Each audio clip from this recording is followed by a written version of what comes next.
Talladega is here. Joey Logano says current superspeedway racing is not real racing, and William Byron's appeal date for that 25-point penalty is set for next week.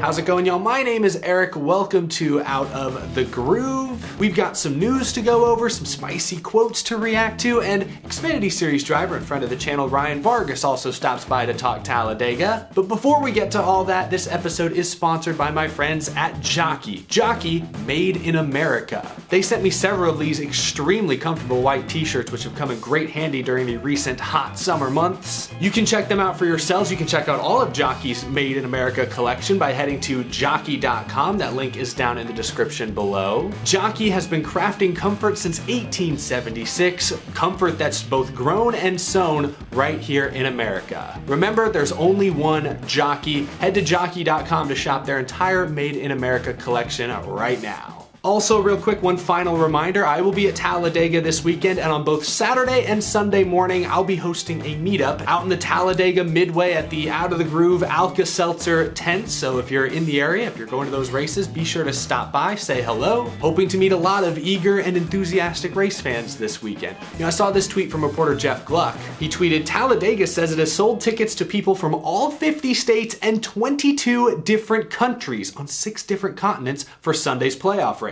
Wow, I know Talladega is a big deal amongst hardcore racing fans, but I never would have thought of Talladega, Alabama as being like an international destination of sorts. I know a lot of people showed up for the spring race. It sounds like the attendance for this weekend's race is shaping up to be pretty strong as well. I can't wait to be there. The hype is just building. Anyway, we'll talk more Talladega in just a moment. A couple of quick news stories I want to touch on. Yesterday, Joe Gibbs Racing and Rheem announced an extension. Rheem will continue to be a primary sponsor for Christopher Bell next year. There were some questions about Rheem and Joe Gibbs Racing's partnership after Brandon Jones announced his departure from the team. He's going over to Chevy. He's going to Junior Motorsports. But Rheem is sticking with Joe Gibbs Racing, and they'll probably follow Brandon Jones over to the 9 car as well. They'll probably sponsor Jones and a Chevy, Bell and a Toyota, and they'll probably sponsor Harvick and a Ford next year as well. So they got a lot of bases covered. Some other news, Connor Daly, IndyCar Series driver, will make his NASCAR Cup Series debut next week at the Charlotte Roval, driving for the Money Team. Gosh, it still kind of blows my mind that the Money Team is real. I still remember those initial rumors 3 or 4 years ago. Awesome for Connor Daly, and pretty cool to see the 50 car back on track. That'll be next week at the Roval. Next, let's talk William Byron. Just a couple days ago, he was handed a 25-point penalty for intentionally spinning out Denny Hamlin under caution at Texas last Sunday. Immediately after the penalty was announced, Hendrick Motorsports informed NASCAR and the public that they would be appealing this penalty. Now, the appeal won't be heard this week before Talladega, but according to reporter Bob Pockers, it will be held next week, which is good. You definitely want this figured out before the Roval, which is the final race of this round. You need to know what the point situation is going into a cutoff race. And it's even more important because the Charlotte Roval, a road course, is a very strategy dependent track. Like, you got to decide, are you going to go for stage points, or are you going to set yourself up to try and go for the race win? Your strategy will change dramatically based on where you are in the standings. And let's remind ourselves, with this 25-point penalty, William Byron is currently 8 points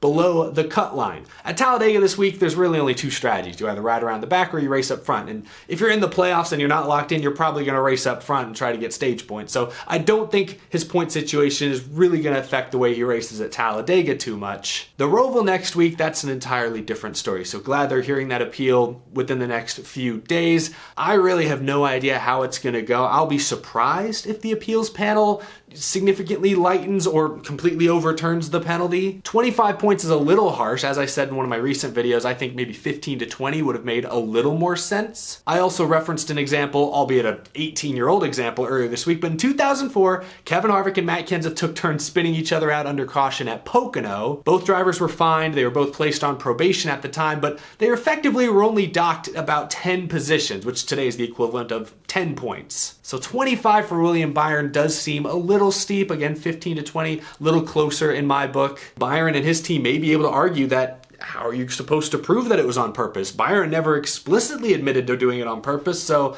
maybe the appeals panel will be sympathetic to their case. I'm skeptical, but I at least want to keep that door open. It's not impossible. I don't think Hendrick would be appealing this if they thought there was no chance it could get, even slightly lessened. We'll learn more about that next week. Before we can get to next week, though, we have to deal with Talladega Superspeedway this weekend. Before I bring Ryan Vargas in to talk a little bit about his efforts this weekend, I want to talk about Talladega and Superspeedway racing a little more broadly, because at Texas this past weekend in the media center, Joey Logano, good Superspeedway racer, he's won the Daytona 500 before, had some pretty strong words to say about the Superspeedway racing culture, if you will, that we see on track these days. Here's what he said, speaking to reporters about the possibility of Texas being turned into a super speedway, but he's really just talking about super speedway racing more broadly. When you look at the way that people finish up front in these super speedways lately, they're the ones that are riding around in the back. Do you believe that you should be rewarded for not working? They're capitalizing on other people's misfortune for racing up front and trying to win.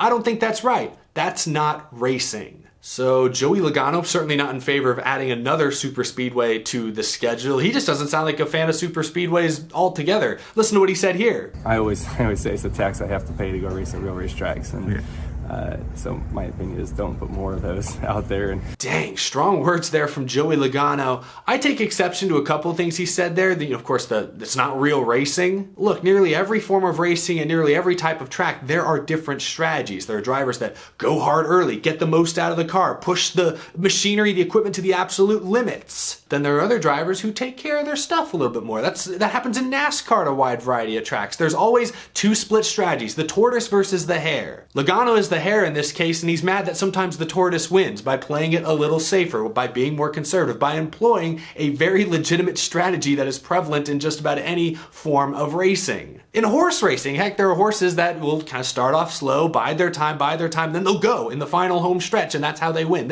It's a strategy. Logano calling that not real racing to me is a gross overgeneralization. No one is forcing Joey Logano to race up front early, block for the lead on lap 12. Nothing's stopping them from employing the same strategy he's criticizing here to try and be there at the end. Racing is all about capitalizing on others' misfortune. Heck, we just saw that at Bristol and Texas back-to-back weeks. So I take exception to that part of Joey Logano's comments, but I do agree with Joey Logano on one point. Super speedway racing is a little too random. Growing up, I was a Matt Kenseth fan, and I didn't love super speedways for the longest time. There was a point there where I did like them because he seemed to always have the fastest cars with the final days at Roush. But in general, I preferred racing at Bristol or Charlotte because I knew Matt Kenseth would be racing in the top 5, top 10, and there was less of a chance of him being taken out due to someone else's mistake. If you're a fan of a top driver and a top team, like Joey Logano, super speedway racing often is frustrating because it brings everyone closer together. It brings the worst closer to the best, and someone else's mistake can more easily end your day. So I understand that frustration, and I agree that super speedways are too random, which is why I think having 6 of them on the schedule like we have now is a touch too far. If Texas gets reconfigured into a super speedway and we have 7 or 8, it will be a culture shock that I'm not so sure I can support. And Joey Logano obviously wouldn't support it either. So I agree with Logano's criticism of super speedway racing. It is a little too random. It leans into that March Madness upset effect that NASCAR is desperately chasing. But to say it's not real racing and to kind of crap on the lay back, take it easy early on strategy, I don't think that's fair. So I get some of what Logano's saying, and again, these comments are from like 4 or 5 days ago, but I do think he's off the mark a bit with some of those comments as well. Share your thoughts down below. What do you make of those strong words from Joey Logano just a few days ago about current super speedway racing? Now we're talking Talladega. Let's bring in a guy who's actually going to be racing at Talladega this weekend. Friend of the channel and Xfinity Series driver Ryan Vargas has a pretty cool new partnership this weekend, and I always feel like I learned something new when talking to him. Hopefully you guys do as well. Here's Ryan Vargas joining the show. I am joined by Ryan Vargas, NASCAR Xfinity Series driver, ahead of a very exciting weekend at Talladega. Ryan, thanks for calling in. Oh yeah, no, I'm excited. Talladega week. I mean, it doesn't get much more exciting than that. Absolutely. I got a lot of questions to ask in a moment, but first, I saw this past weekend you were at an NHRA event, and some of the clips you shared looked both fun but a little painful as well. I've never experienced any sort of drag racing in person, so would you recommend it to someone like me? Absolutely. No, I mean, NHRA drag racing, I'm a big fan of it. I actually grew up going to Pomona a lot, being from the West Coast. So, I stayed home this weekend, kind of did a little bit of just, hanging out. And I was with my girlfriend and I was like, we have nothing going on. Do you want to go to the drag races and just see these loud cars? And she'd never seen it. And I actually was fortunate to connect with my friend, Jason Galvin, who actually is now in the booth, runs the PA for NHRA. And he said, come on down here and I'll take you to the start finish line. So we went down there and it's loud just in the grandstands, but being within like here to 5 feet away of these massive engines, it feels like you get punched in the jaw when they take off. It is insane. Oh my But gosh. I recommend the viewing experience for anybody. It's just so neat. You have to check it out once.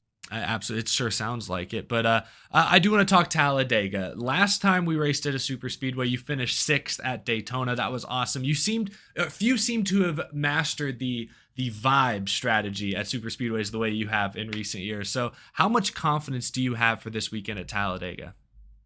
I mean, my confidence is really high, but I mean, it's the same goal and mindset that I go into every super speedway with. You have to be there on the white flag lap. Hmm. As long as you're with the pack, as long as you're in it, you have a shot. And we had that at Daytona. It stunk. We had a little bit of a throttle linkage issue, or else we probably would have been a little bit more competitive. That's why you see, if you go back and watch the replay of the restart, you see me just drop back. It was tough to keep up on initial takeoff, but we still were really fast. And my JD Motorsports team, they put together a really, really, really fast super speedway car each and every time we go to these bigger tracks. And it's just it's fun to go out there and be as competitive as we are, especially when it gets down to the nitty gritty. Absolutely. I want to talk about that hat you're wearing right there as well and the Yeah. paint scheme on your car this weekend. You have the entire NASCAR Reddit community supporting you at Talladega. Can you tell us a little bit about how that deal, seems like a very unique situation here, but how did that come together? Yeah, so I mean, obviously, one thing that's been a very big factor in this is just the whole community really getting behind it. The great mods at r/NASCAR have been a very big help and have been very transparent in this entire process as to how we were going about doing this. Reddit has their community funds set aside for different subreddits and different communities within the platform, and we had this idea of let's put Reddit on that, like in the action. Let's put it in the race, Hmm. and to see how this all has come together and become what it is, it feels so good to see it all be out there. To see the Reddit name, to see r/NASCAR on the quarter Yeah. panels, to see faces, the National Craniofacial Association on the lower quarter panel. This has been months and months and months in the making. Wow. And to see it all be here is really, really cool.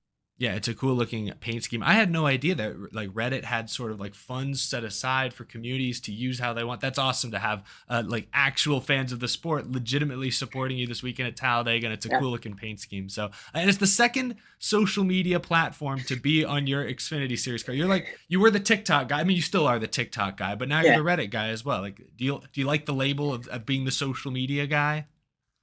Look, I mean, it's to be in this sport, it is so incredibly difficult to have, a platform, to have a voice in this sport when you don't come from a racing background or a well-funded background. Not that that's a bad thing, but it's just, that's just how it is. It's difficult. And so to be kind of known as the guy who can at least get the word out, that just shows to me that I'm doing my job as not just as a driver, but as a marketer, as a business person, to where if a sponsor jumps on with me, they know they're getting their value. I mean, we have two really brand new sponsors coming later this month in October, and that's all mainly because of just the massive push we put out there. And they know I'm going to be able to be there in the race. They know we're going to put our best foot forward and compete at the highest level we can. And whether that's running, inside the top 20 or inside the top 10, they know we're going to do what we can both on and off the track. Yeah, you have embraced the like every facet of the business better than really any driver in the series these days. I feel like you mentioned we're in a racing world that's full of funded drivers, but kind of in that vein, your journey to the Xfinity Series as a result has been really, really inspiring. But how do you stay focused on being a great driver when you do have all these other elements of the job you have to worry about, you have to focus on every single week? It is definitely very easy to lose sight of one of the other things. It's easy to get so wrapped up in the business and marketing and the way things work and lose track of the driving side. Or it's really easy to get caught up in the driving side and lose focus of, hey, I need to sell, stuff for this year or next year. Mhm. It's easy to get the two confused. And so I've definitely been working on it. If I had the magic, mix there, I would tell people, but I don't. The biggest thing I work on is just making sure I keep time for myself, and that's what I did this past weekend at Texas. I mean, I stayed home, just kind of spent my birthday weekend at home with close friends and family, and got to just kind of do a good reset. We got 4 races this year that I got to go out there and put my best foot forward. Absolutely. Well, Talladega this weekend, the first of these final few of the season, going to be fun to watch. I'll be there in person, so I can't wait to see the beautiful orange NASCAR Reddit car on track. Ryan, thanks for being on the show. Always great to talk to you, hear some insight, because I genuinely mean it. You are one of the most interesting characters in the garage because of all the hats you're forced to wear. Like it is really interesting. I feel like I learn something new every time I talk to you, so appreciate you being on. No, absolutely. And I appreciate you just kind of giving me a platform to talk about it. Appreciate all the people that watch and those who support. I mean, like I said, we have 850,000 NASCAR and Reddit community members supporting us this weekend. And I think that's a massive, massive deal. And I'm just very fortunate to be the guy that they support. Awesome. Well, it couldn't happen to a better guy, better driver. Appreciate you being on the show, Ryan. Good luck this weekend. No problem. Thank you. Thanks again to Ryan Vargas for coming on. I really appreciate that. Hope you guys enjoyed. Thank you so much for watching. If you're new to the channel, hit that subscribe button so you don't miss any upcoming content. And as always, a big thank you to my Patreon supporters for going above and beyond to support the show. Your generosity really means the world to me. I appreciate it. I will see you all at Talladega. I'm getting super excited. I'm actually about to get in my car and drive across the Gulf Coast. So I'm very, very excited. Gonna be a good time. Hope to see a lot of y'all out there. Have a great rest of your Friday.